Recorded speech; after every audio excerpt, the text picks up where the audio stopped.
Hi, welcome to the OrgDev Podcast. So if organizations are evolving faster than ever, why has HR's operating model barely changed in 25 years? For decades, we've been optimizing processes instead of redesigning how HR actually works. One person who says enough is enough and is calling for a complete rethink is Perry Timms. Perry has a bold vision for how work should be better and real clarity on the role HR needs to play to get there. Perry is a leading figure in our industry. He's been named 5 times as one of the most influential HR thinkers by HR Magazine and has now been inducted into their Hall of Fame. Perry has over 20 years experience in HR and OD, and he's an international conference speaker, consultant, and the practice lead at People and Transformational HR. He's an adjunct professor at Holt International Business School and visiting fellow at Cranfield School of Management.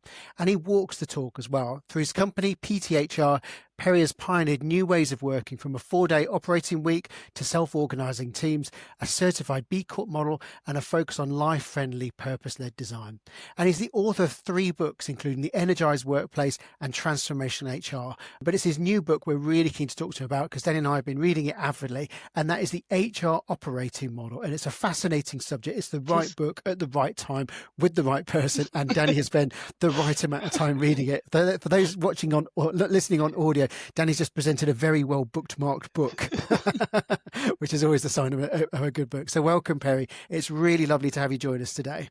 Oh my goodness me, you cannot contain the excitement about me being here, especially now I've seen that book that Danny just put up with all those little yellow tabs on it. It is just like, that's an author's dream, I'm telling you now.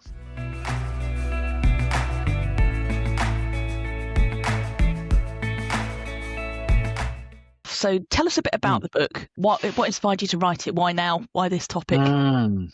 So there is a story to it, and unfortunately it kind of hinges on a couple of really big events in the world, right? So back in 2005, when I worked in HR in what is the court service, I was asked to help introduce the HR business partnering model into the function there.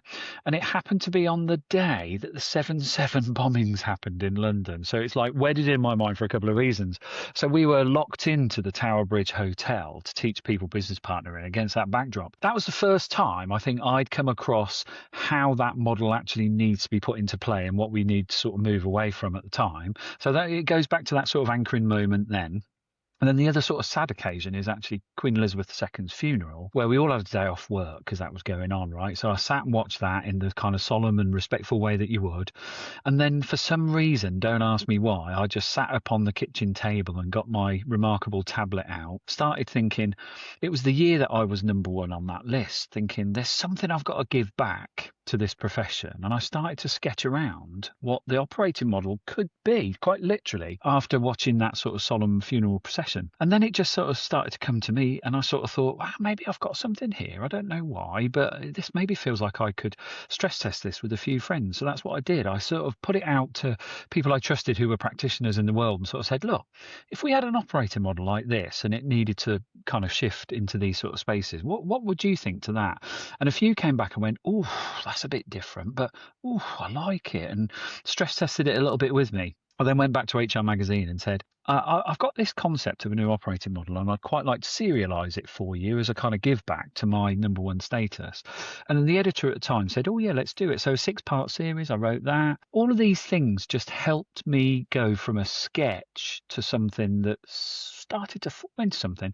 And then I went to Kogan Page and said, hey, I've put this series together. People are quite interested in this. Would it make a book, do you think? And they went, funnily enough, we've just published a title on operating models, but we haven't got one on HR. So there's the story behind it. And we love a definition on the podcast because we have our audience is varied from thinking about the profession to very experienced. So can we start with some definitions about what is an operating model and how is it different from maybe a business model? Yeah. And do you know what? I had to kind of really test myself on this, because I can remember going into a client, it was around about 2015, I think. And they said, oh yeah, we've got this big consulting firm in doing our target operating model. And I thought to myself, target operating model? I haven't really heard about that much. And then from that moment on, I almost heard it every week. So I think where that's gotten to is that the business model of an organization tends to be, this is how we meet the world. This is what we need to do the things that we exist to do. So the resources, the revenue, the customer, the segmentation. And at the heart of it is the value proposition, like why we're even here. So the business model is how you meet the world, but the operating model is how you do what you do inside to make that business model come to life. And it's still only the second part in the trilogy as I see it, because the operating model says, how do we organize our moving parts, our information, our structures and flow, our decision making, how we segment the kind of workforce and the technology we use. But that doesn't even stop there, because it has to then go into org design, which is like, well, what does it do? And how does it interconnect? And how do we deal with the variables? And where do we put people? And what do we call them? How do we reward them? And what's the kind of cultural dynamic that comes from this mechanical schematic that is the org operating model? So I use the example in the book of it being a blueprint, which isn't the house, but good luck in trying to build a house without a blueprint. But actually the org design then becomes, well, what size are the rooms and where do we put the furniture and what's the interior decorating look like and the heating and the plumbing? So that metaphor really sort of helped me understand that flow between how we meet the world, how we set ourselves up to succeed, but what that actually looks like on an ongoing daily basis. And even in writing this book, I thought I've been really like missing the trick here about the three connecting sources and forces. Because once your org design's in and you start to see the possibilities, you ought to probably loop back to your op model and go, actually, it could do with a bit of tinkering here. And actually, that tells us that the business model might need a little bit of reshaping, perhaps. So I think it's a lovely loop-in thing between the three, but we don't often do that. And you said once you came into heard the terminology operating model, you started seeing it everywhere. And it feels, certainly for us, I think that there's increasing mention of operating models and it's become a bit of a thing. Yeah. Where do you think that's come from? Do you have a kind of hypothesis there? I think partly the consulting world, because an organization can't almost get out of its own head. So it's in its state of operating and it thinks we've got to transform and do something differently. And guess what? It kind of tinkers and twists a bit. It doesn't really fundamentally think, do I need to go back to the blueprint? It's almost because they're in the house. They're sort of thinking, I don't really know what to do here.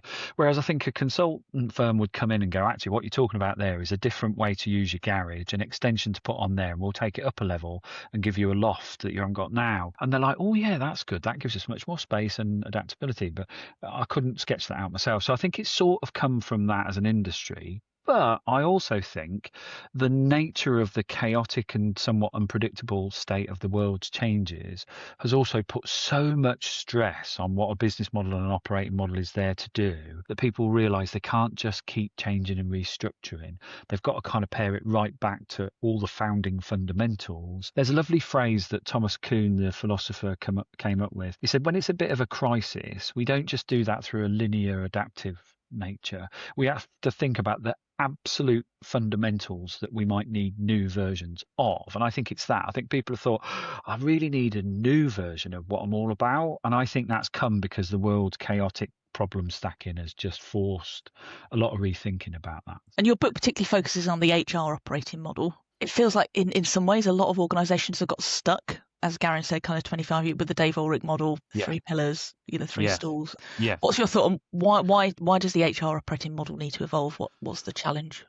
Gosh, I mean, what a perennial 64 million, all that kind of question, really, Danny. But I guess that was at the heart of my sense and agitation about the fact we hadn't got one for quite a while. And there is something about why would we look outside of ourselves to get one from somewhere else? Why don't we inside create something new? And I know this is an OrgDev podcast, and I am going to be a little bit OrgDev biased on things, right? But one of my agitations was OrgDev is still too much a mysterious black art sat somewhere in this operating model, undervalued, underappreciated, even unknown. But it's almost like, but I've got this sense actually that it's all about the org design, the org dev and the org effectiveness. Everything else almost stems from it. So why isn't OD the lead and HR kind of is a practice field or function that comes from it?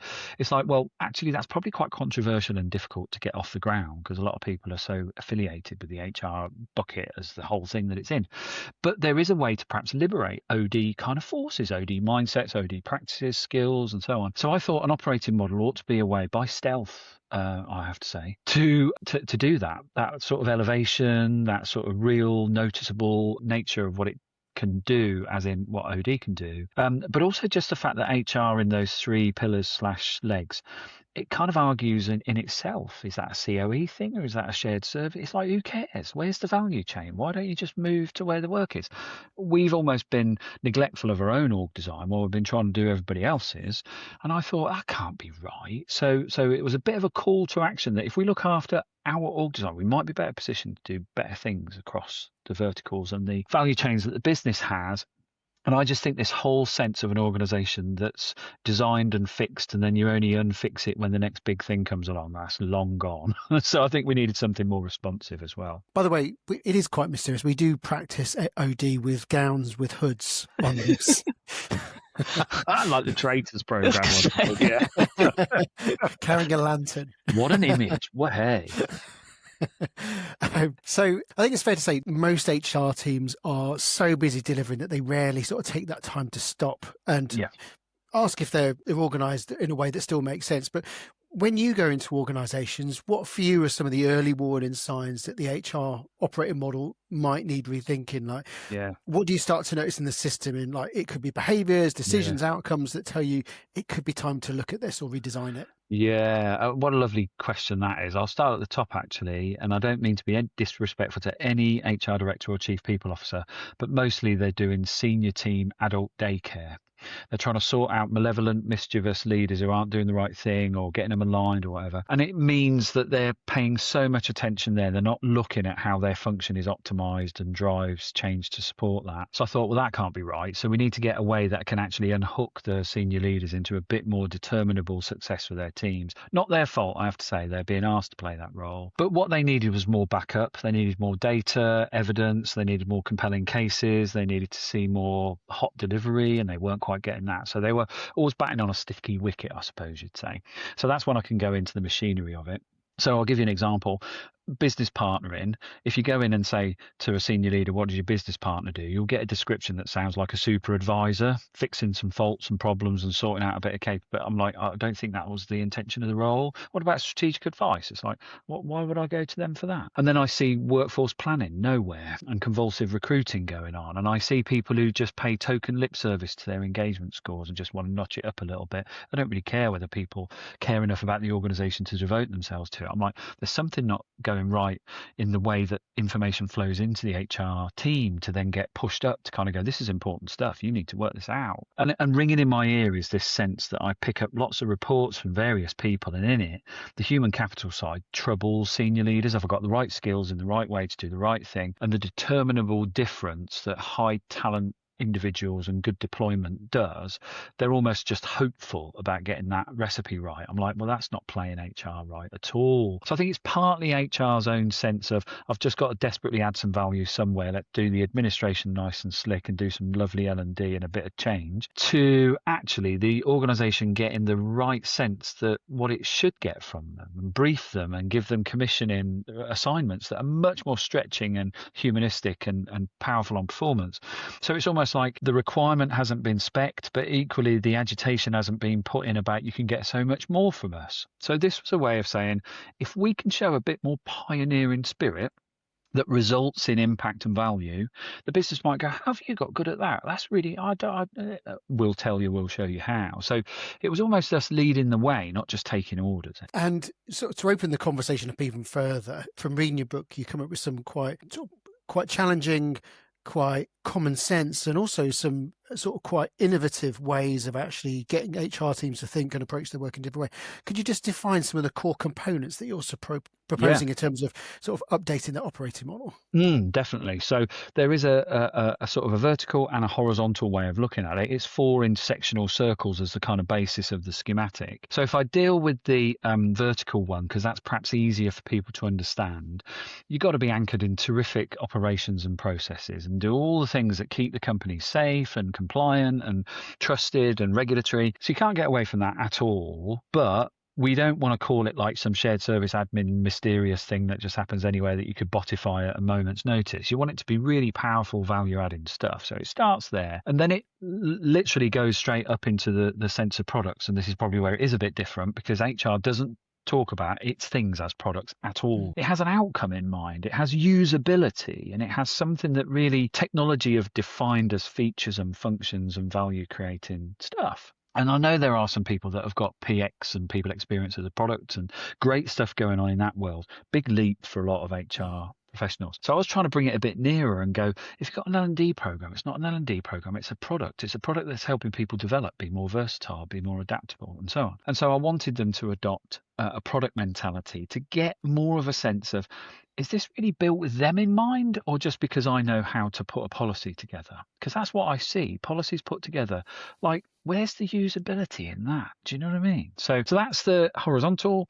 And then the vertical is, I think, what might hopefully light you up more. It's we've got to get absolutely hot on systems, all the systems, not just the technology systems or the procedural systems, but the whole entity of work as a system and interrelationships as a system. So systems thinking and the OD stuff is absolutely living strongly in there, going, come on, use me more, but linked across it to science. And I am not saying that everybody in HR has to become a psychological degree qualified individual, but it wouldn't hurt.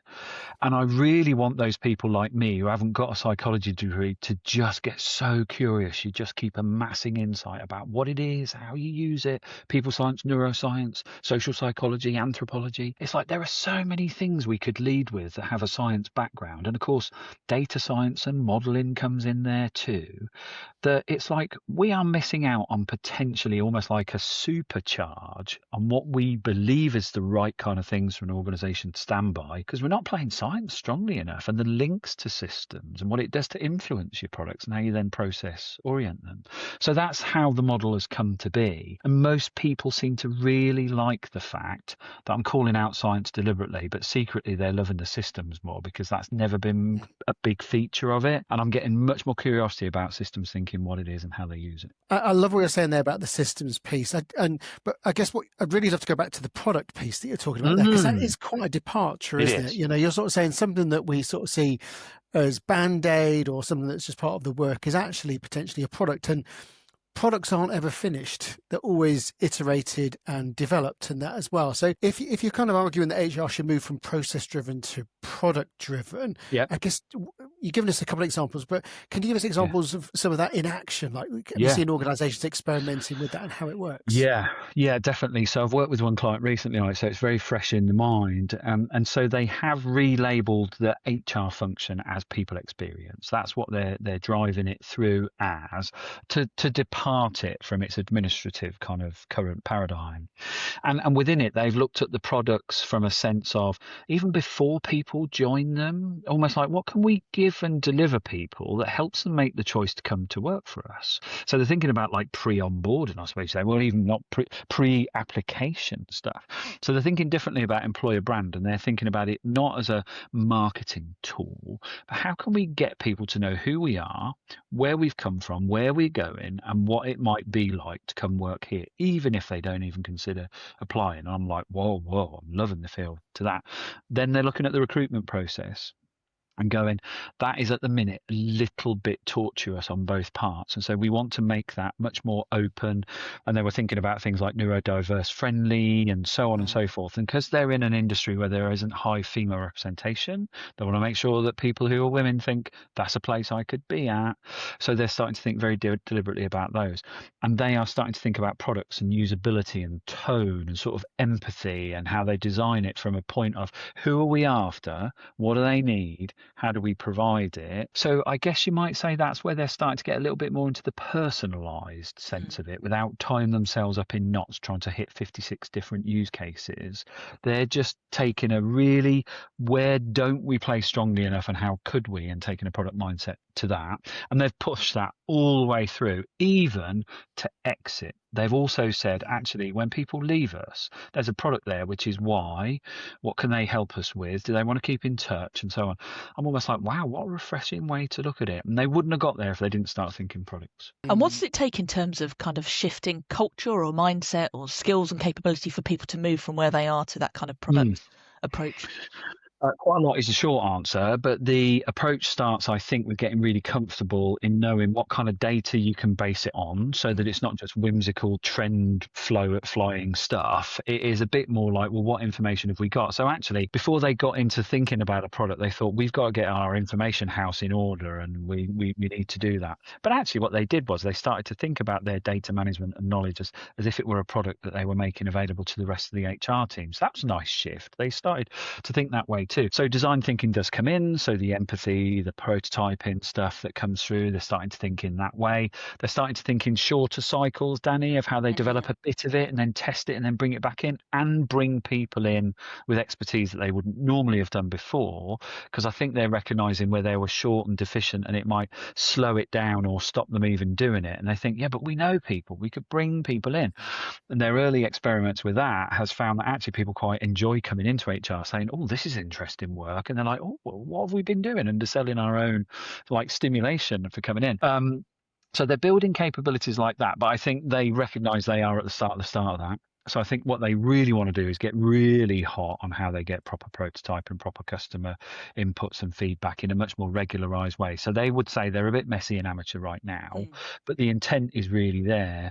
And I think when they get much more, I suppose you'd say, accomplished in it, they will start to have almost like a formulaic but still very adaptable and deployable version of it. And they're already starting to do the same in their learning arena, because that feels much easier for the learning team to kind of go, yeah, this is stuff that's going to really help us design proper good programs now. So I think it is about being analytical on your data, being very customer savvy and walking a mile in their shoes, and if not, bring them in and they'll help you do that, and then turning that into prototype usable things that people can then sort of stress test to then get to a cycle where you feel really comfortable and confident with the product you got, and then how you communicate it. The bit they are probably struggling with at the moment is how they communicate it, because people just think it's another HR initiative, and they're like, no, this is different. So at the minute they are sweating their comms. Yeah, I was going to ask that. How do you? It's almost like an education piece for your audience, your stakeholders, and your customers, because it's a very different way of experiencing HR.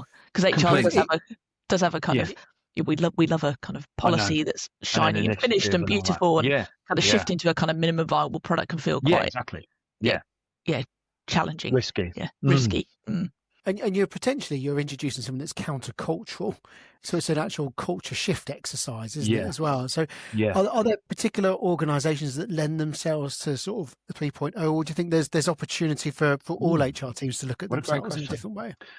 I would say that those organisations who operate in what I would call sort of very well defined arenas like pharma, bizarrely, I think would like this more. I didn't think it would be that friendly to places like hospitality and retail, but I'm actually getting some good feedback from people in hospitality and retail. So that sort of prized me a bit. I thought, oh, surely you're more the traditional sort of thing with high volume and all that kind of stuff. But they're like, no, this gives us a really strong edge to do things that are actually probably a little bit lacking when it comes to succession planning and things like that. So they're sort of pinning it on some of the deliverables. Technology, definitely, but also I think in places like housing. Because if you're in the housing arena, yes, you've got a service of providing housing, but I mean, it's very complex and community-led and very sort of societal and government-driven. And the systems and the science bit, I think, is almost like an unleashing of something they've perhaps wanted to play a little bit more strongly in, to be nearer to the innovation that the housing organisation might have to put into the customer arena or the social agenda or whatever it is. So actually, that is an area where I think it could turbocharge them quite significantly. But I'd say anybody that's got an orderly sense of who they are and what they do, I think this is a really nice, almost like countermeasure of a little bit more fluidity that sits strongly within that orderliness. So it's almost like you don't have to match the orderly by being regimental. You can actually create some opportunities you wouldn't have otherwise done by being a little bit different to then put it back into the orthodox setup. And I'm getting a hint in terms of like there's definitely an agile underpinning to some of this work, isn't there? And a lot of teams say they're doing agile, but they they rarely are. I know. So I guess from your experience, what does it take for an HR team to sort of embrace more of an agile approach in reality, and what tends to trip people up? Because it's often agile in name only, isn't it? And it is. And I've seen people say, yeah, we're on sprints, and I'm looking at it, I'm thinking that's just phases of development. You're not doing it in a sprint fashion. You haven't got open iterative cycles and any even retrospective reflective type things, feedback at the end of it. So you're absolutely right about the sort of agile theatre perhaps that some people are in versus the agile reality. So the reason I think this would work and help really make that noticeable, and if anything almost like unavoidable, is the fact that this model says the work doesn't sit neatly in business partners or shared service or centre of excellence. The work exists and you form from different parts of it to come to it. And it might sit more strongly in one of the four spaces. Is it a product-led thing? Is it a science-led thing? Is it a system-led thing? Or is it a process-led thing? So that's almost like the host energy source, but it's got a pull from others. So I think it forces us to get out of our job-based silos and kind of go to where the work is. And therefore, I think it has a different feel and a different cycle to it, because it isn't, I'm going to pass it over to them when I've done my bit. I mean, that's about as unagile as you could get, right? So, and that's part of the reason why I've deliberately not prescribed tons of roles, because I'm not doing a like for like. I'm just creating a few indicative things that people might want to stand behind, like performance analysts and practice leads, meaning makers. And people love meaning makers. They're like, I don't even know what it is, but I like it because it doesn't exist now and it needs to. Do you know what I mean? So I've underprescribed the roles somewhat. And if nobody ever calls himself a business partner again, I won't be unhappy about it. And on the subject of sort of job titles and hierarchies, if I'm reading your book right, so you're sort of proposing more of a skills-based organisation, which again is quite a departure, sort of organising around the work and starting to really sort of challenge how we approach structure and talent and even identity at work as well. Yeah. So can you just unpack that a little bit for everyone? Yeah.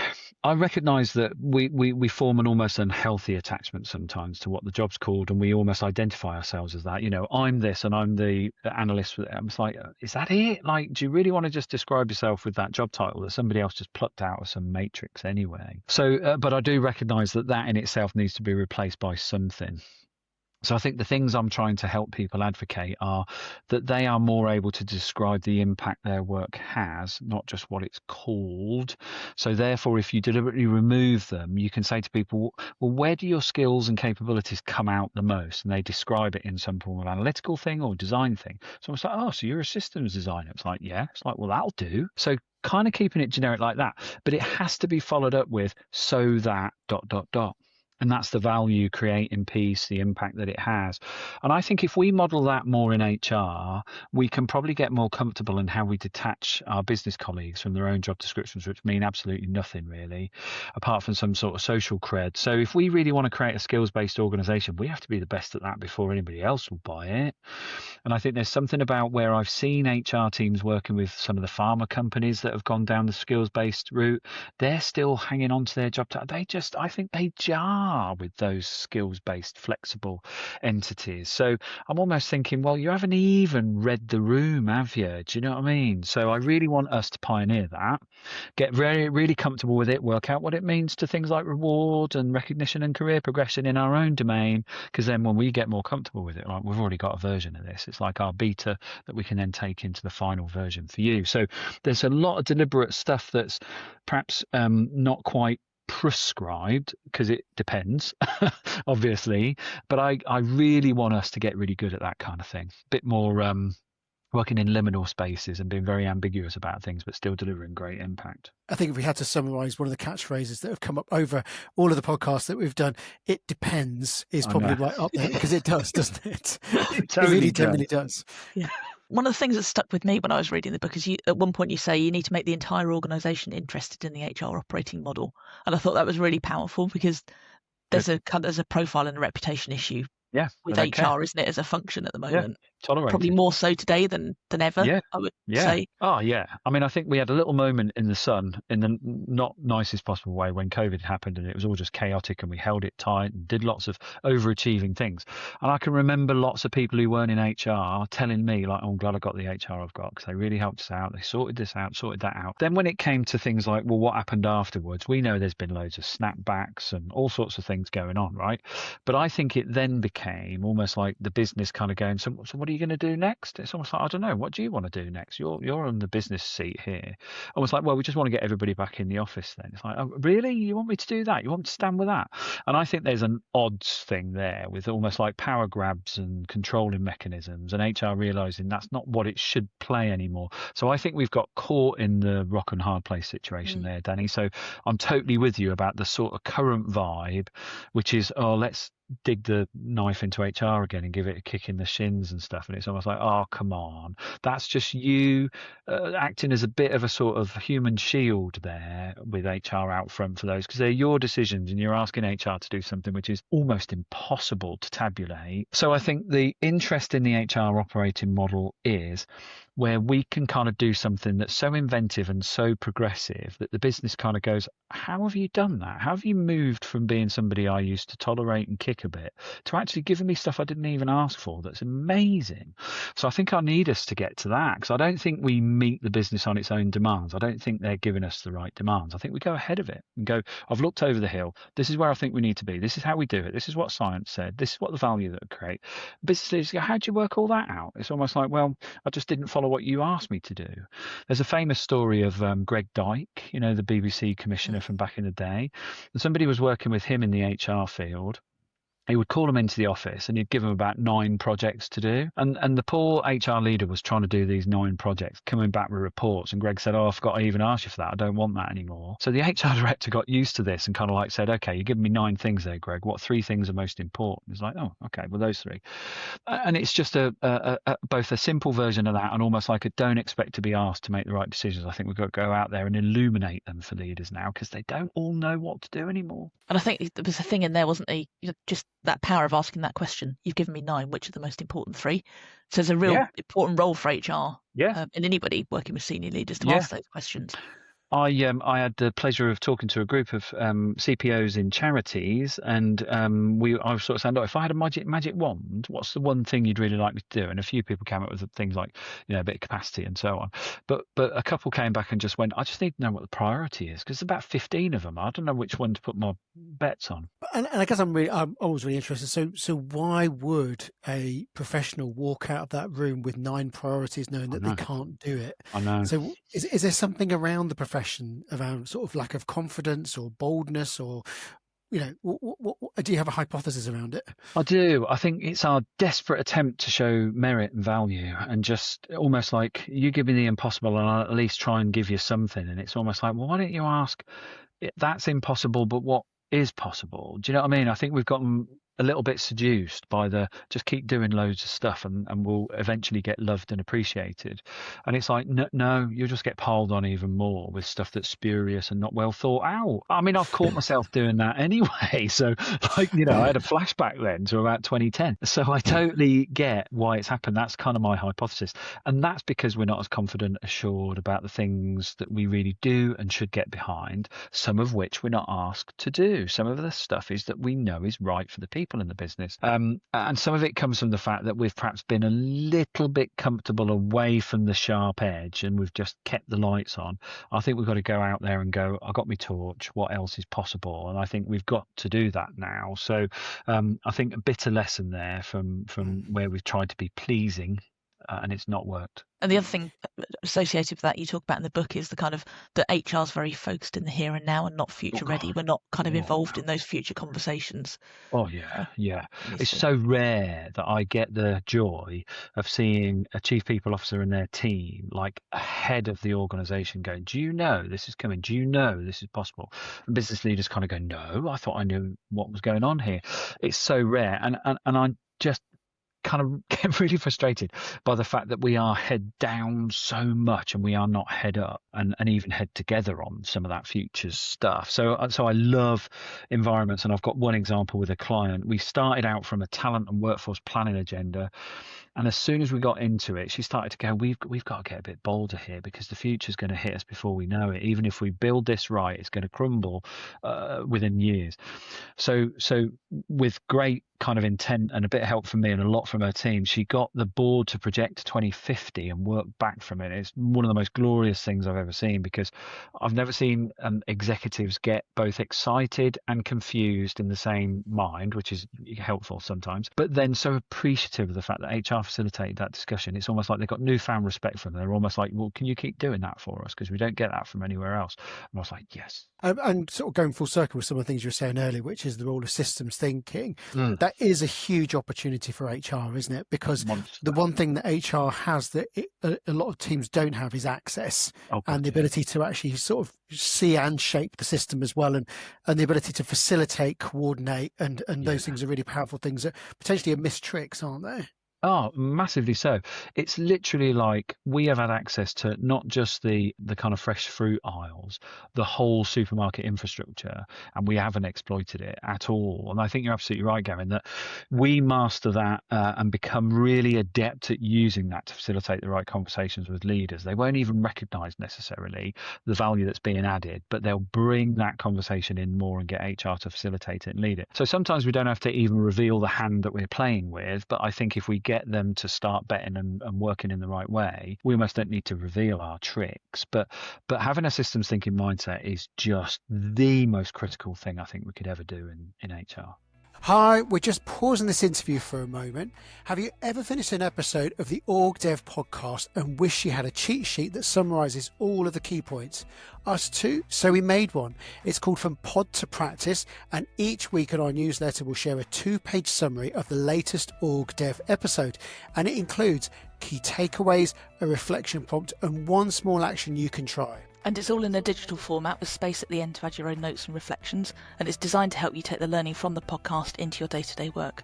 So to get your copy, just sign up to our Next Step to Better newsletter. The link's in the show notes, or you can visit our website at www.distinction.live to get the latest From Pod to Practice in your inbox. And let us know what you think. We'd love to get your feedback. Obviously, we're talking about sort of redesigning the operating model. I'm assuming it's not a quick fix. It's more of a journey than anything. Yeah. This is a horrible generalizing question here, but just sort of as a heuristic, in your experience, how long does it take to do it well? And which voices and perspectives are critical to have in the room from the very beginning? Yeah, I think you're absolutely right, because if you are a very well established, reasonably large HR team, you will be looking at this as like, well, this is a mountain I've not climbed before. It's going to take some pretty hard graft. And actually, there's a John Maynard Keynes quote I love to drop in. The difficulty lies not in the new ideas, but in escaping the old ones.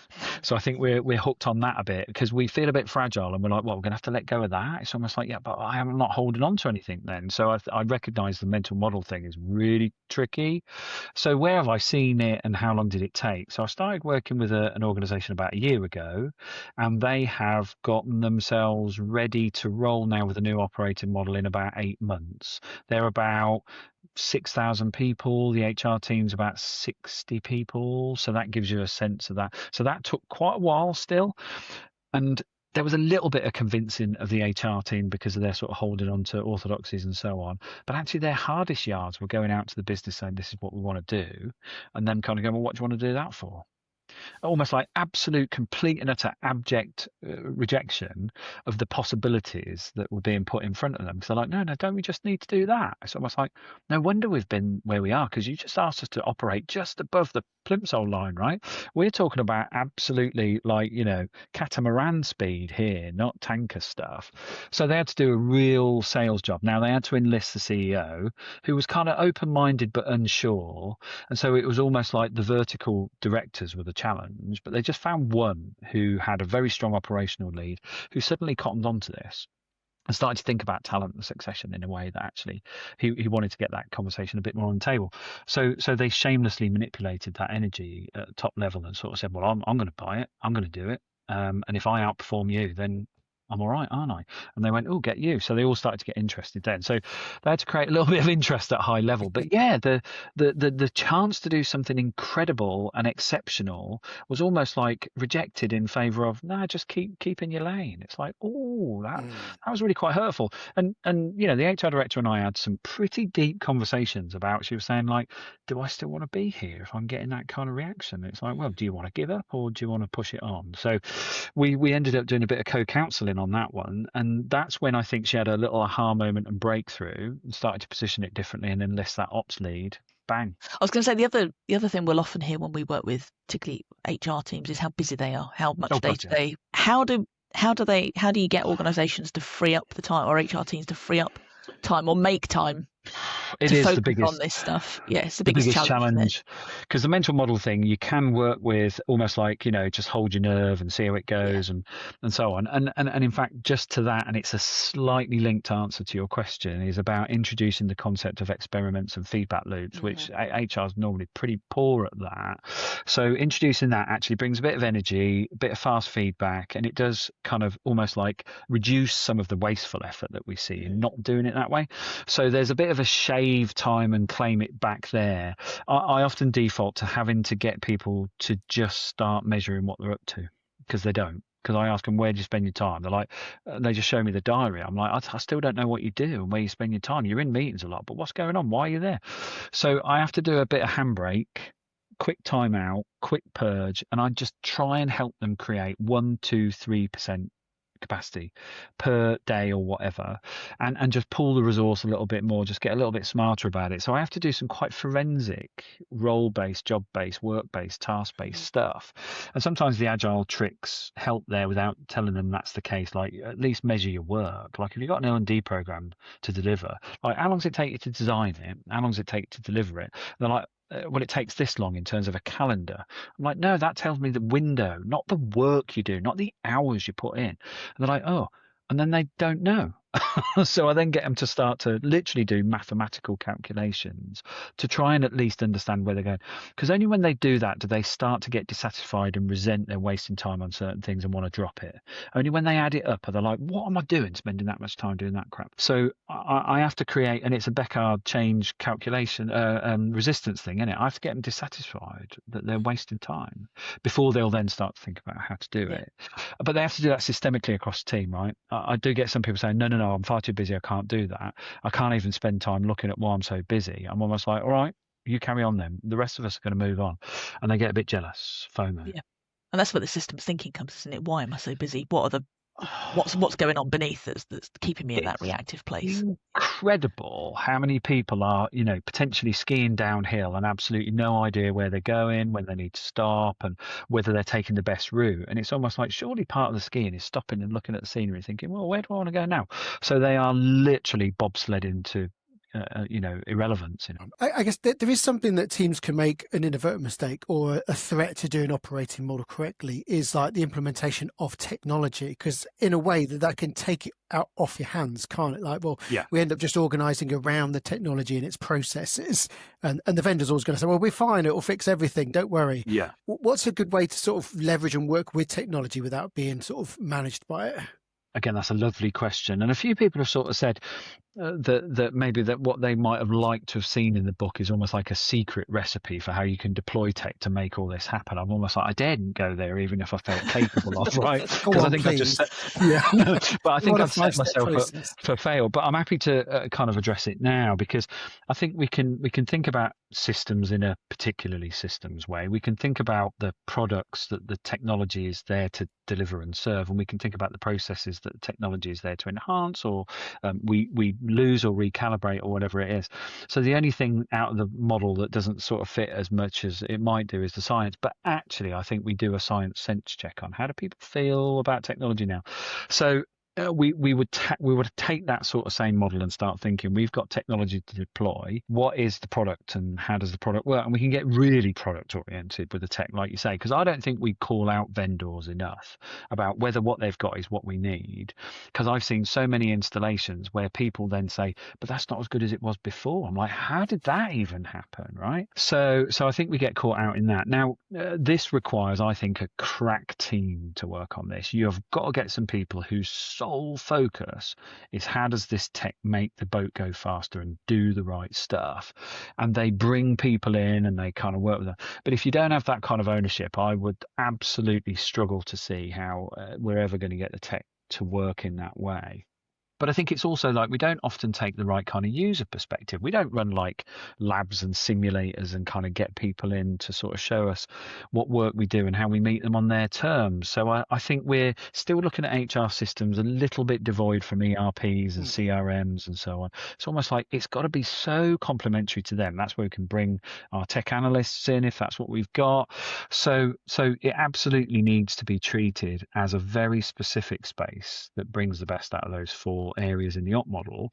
And therefore, the phrase I've come up with on that is not a feature of what you've got. It ought to be the fabric on which it's kind of holding stuff together. So we do need to take that end-to-end, completely sort of top view down to the functionality, and I don't see that we do that enough. So yeah, there's a big call in there to master technology, and certainly we're being asked to get involved in a lot more AI related deployment now because of the links to task automation and so on. So when's the best time to get good at that? Probably 5 years ago, but it'll do if we start now. We've got to be the hub, the accelerant, the lab environment. We've got to do all those sort of things. We're not resourced for it now, so we better start learning quick. So that's why I didn't want to answer it in the book, because that's just all a load of guff and waffle, really. But it really needs its own space. It needs its own capabilities, and it needs people who can link it to all the systems and flows as part of the whole enterprise and its people. We're just about 45 minutes in now, Wow. and we're contractually obliged to ask you a question about AI. Okay. So there we go. We kind of led to it that now, didn't we? Yeah, perfect jumping off point as well.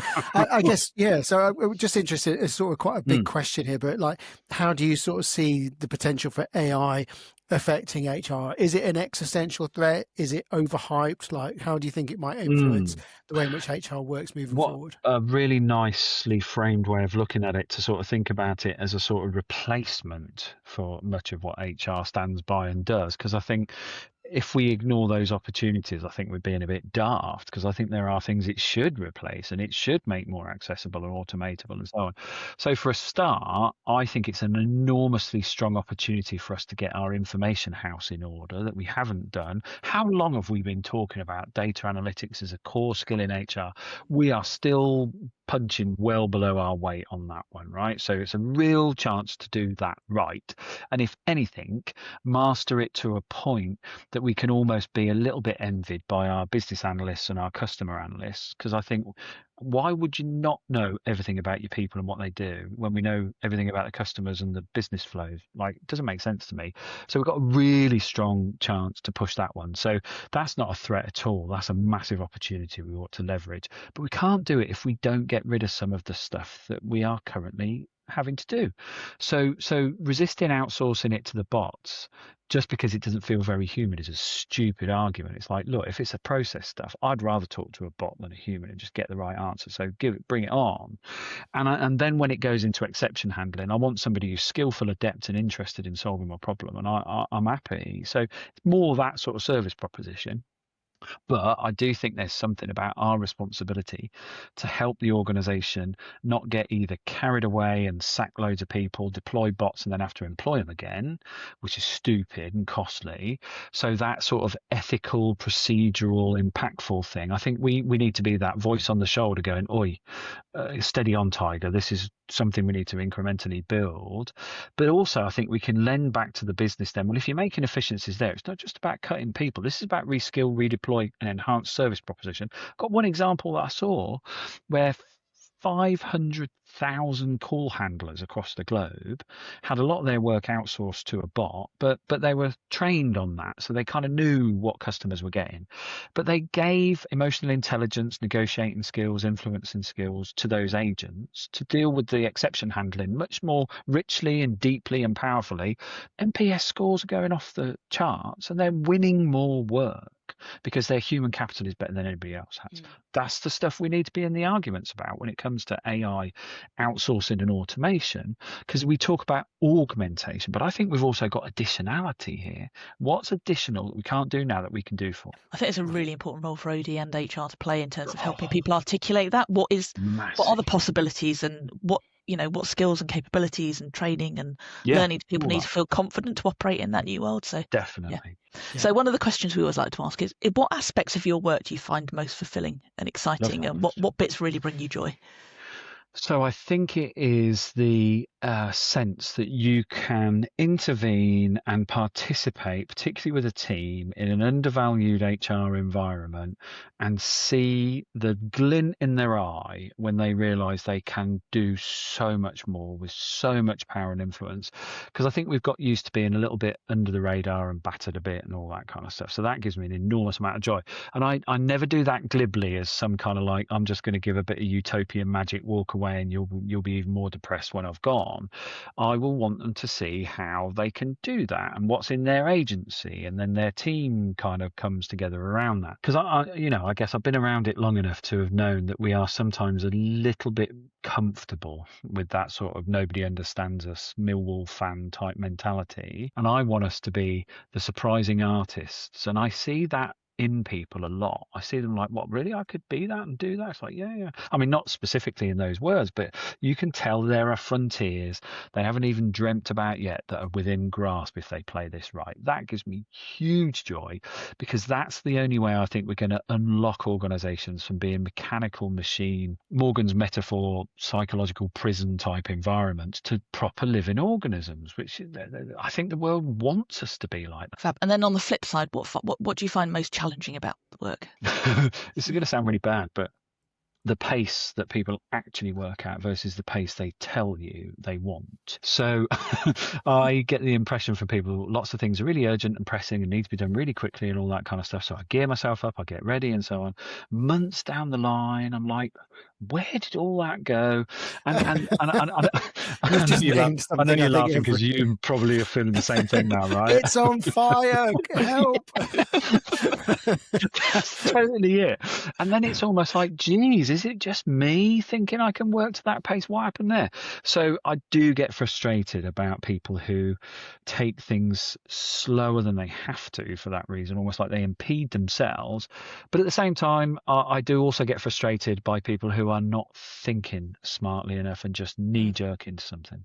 So there's two almost competing, contradicting things there. I want the pace, but I want the thoughtfulness as well. But I don't believe those two are exclusive. You can do them in beautiful cycles. But generally speaking, we've got to get there a whole lot quicker, Danny, because that frustrates me. Throughout your career, what are some of the biggest lessons you've learned along the way?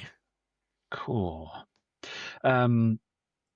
That I think relationships matter, right? It is about the kind of strength and conviction, I guess you'd have with relationships, but it isn't about collecting people. It's like you are better off having a few really deep, powerful, meaningful relationships than lots and lots and lots and lots of them. I used to think having lots of them gave you the choice to play yourself into whatever arena it just gets confusing and difficult and de-energizes you and you let people down. But I think if you're a lot more discerning about the relationships and you find the ones that really do deserve the depth and the honor and the respect and the continuation and the support and so on, those things just power you through I don't know what. So I would say my circle is a lot smaller now, but I'd say my circle is 10 times more powerful because the people in it are absolutely the right people in it. I rely on them, they rely on me. I couldn't do it without them. So one question we like to ask everybody who comes on the podcast is, what does your own learning look like? What does learning and development look like for you? That's changed. I would say that I've got much more comfortable with almost going into a bit of a meditative state. And I never thought I'd say that about me because I'm hyperactive and a little bit over enthusiastic about all sorts of things. I've learned to absolutely love trying to empty my head out and just be calm and almost not quite blank, but as near as blank as I could ever be. And that wasn't something I would have ever said about myself before. But now that started to reveal some incredibly powerful thinking that comes from it. So that's a learning thing that I do a lot more now. And I think I've both matured and kind of appreciated that more. But I don't even think it's about age and miles on the clock. I think it's just the world is nuts on information. There's too much coming at you now. And I've been trying to kind of lasso it all thinking, I'm not getting anywhere with this. So I've had to develop something where I almost like take a sensing approach to it as much as I do a thinking approach, right? I kind of sense my way into thinking, which sounds a bit odd. And then I think I still love environments where conversations and kick-arounds reveal. They're so underrated when it comes to learning, right? You don't have to program things or be very deliberate and have an intentional goal for it. Sometimes just kicking around thoughts just helps you learn so much. So I've gone a little bit more into that. And I will say that, using bots has also helped me as a sparring partner to just go tell me more about this. And I love that. reading is still a big, strong thing for me. So I still love reading long form stuff. So thank you for reading my book, because some people can barely get past the first 10 pages. What I don't do tons of catching up on loads of YouTube videos. I do love podcasts, though. I mean, I know I'm on one now. They feel like you are watching a lovely conversation. So it's that conversational piece again. Very rare do I attach myself to something programmatic, and that's not because I don't like that format. I'm just a bit too impatient. I just want to sort of do it at my pace and in my style. Fabulous. And is there a particular, obviously your books are a given, people should go and read those, but there are particular resources, books, podcasts, videos that you recommend that people go and consume? I mean, what a question. There's so many. So lately, I keep diving back into Henry Mintzberg's, I've got it by my side, Structuring in Sevens, like his update, because I just love Mintzberg's whole take on things. There are some language things that he uses. I'm like, Mintzberg, what are you trying to say by using that kind of indoctrination language? I don't like it at all. But I just love his mind, and it feels like he's emptied his mind and all the organizations he's ever looked at into that book. So I still go back into that one. Gary Hamel and Michele Zanini have just released an updated version of a book called Humanocracy, which is lovely stories of companies that do things very differently. So I love that. And then I'm just looking over to my left. I'm reading a book at the moment by Eric Angner, which is How Economics Can Save the World. I think our secret to changing the way systems work is we've got to get economics that are much more pro-humanist and not profiteering mechanical stuff. And then the last question, because one of the original missions of the podcast was inspire the next generation of organization development practitioners from wherever they're coming from, internally, externally, outside the field, in the field. What advice would you give someone who's just considering a career or just starting out right now? Cool. I mean, it took me a long time to discover OD in my sort of career. I was working in change a long time. So like in the very early 90s, so I'd only been in the workplace about 6-7 years, and I was involved in change. And as a result of that, OrgDev and org design stuff was going on. I just didn't know that's what it was. So I think there's something about people are more curious about why do organizations work like this than perhaps they were 10 and 20 years ago. So I think there's something about scratch that itch and just dive into that sort of portal, if you want, of going behind the curtain and looking at top and getting forensic and mapping things out. So I would say Stafford Beer's viable systems model stuff, right? Just start there and use where you are now or where you want to be and start playing with that VSM thing, start mapping it all out, looking at the independence. Even if you've never been there and don't know what it is, just assume it is. Because I think that sketching out and that mapping out and that linkages stuff, that's going to serve you really well if you want to get into any form of OD. So Stafford Beer's VSM stuff is like, I don't know why we don't use it more. Brilliant. Well, Perry, I want to say a huge thank you. It's been a really great opportunity just to unpack lots of brilliant ideas. It is a really, really thought-provoking book. And even if organizations aren't quite ready to embrace the operating model, there's loads of opportunities, even just getting the team around to read a chapter, then talk about it, about what's possible as well. There's so many different applications for the book as well. Danny, what are you taking away from the book, from the conversation today? Yeah, so I think just there's been some lovely provocation for HR, I think, to rethink how they approach things and the model, but also think to our organisations and leaders within organisations about what they can expect from HR. So there's a dual thing. I love what you said about HR having a pioneering spirit and really thinking about how it creates value and impact and role modelling how to do things differently to the rest of the organisation. And then I love the combination of pace and thoughtfulness. So that was a really lovely combination for me. That you can still do both. It's not either or. Yeah. Thank you. Brilliant. And I echo loads of those things. I picked up on YouTube, agile theatre. I think it's a very good phrase. It kind of looks like it, but it's just a performance. Yeah, it is a performance. But I'm actually in the conversation. I've actually started to be converted to the idea of products. Like just in the way in which we perceive them as well. So seeing a policy as a product, the fact that it's not a one and done, and it's a way of thinking about what is its application rather than just a band-aid as well. The symptoms, the challenge. But also there's actually a lot more capacity in HR teams than we probably let ourselves think there is, but we just need to develop some discipline about making the time. And as a profession, we just need to say no. a lot more, don't we? And we need to step into our confidence a lot more and be a little bit bolder as well. So there's loads of takeaways. So thank you so much, Perry. You have an extensive body of work. You've got many books that you've done. You're on the conference circuit. What is the best way for someone to reach out to you, follow your work, to engage your services? What kind of things can they do? Thank you. Yes. So obviously on LinkedIn for Reach Out, I do post a lot of my thoughts and comments on that. I've just started a Substack, and that's mainly talking about this concept I've come up with called the polymorphic organization, intentionally shape-shifting, and it's a real build on the HR operating model anyway.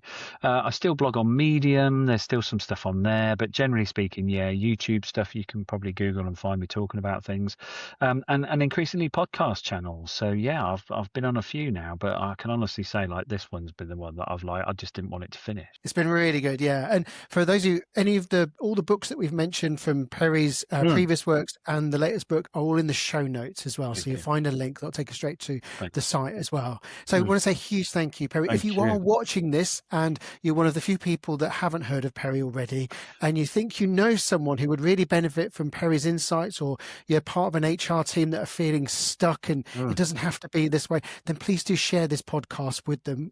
As we always say, there's so many shares of this podcast every week. So wherever you are in the world, 100 countries now, is it? And we love the fact that people listening all over the world. But most of all, I want to say a huge thank you, Perry. It's been brilliant. Keep provoking the profession. Keep helping business be better. And don't let HR stand still and get complacent. So thank you. Good stuff. Thank you. And thanks for this and all you're doing. So putting the spotlight on an OD is always going to be a winner for me, but you got a nice way about it. So keep that shtick.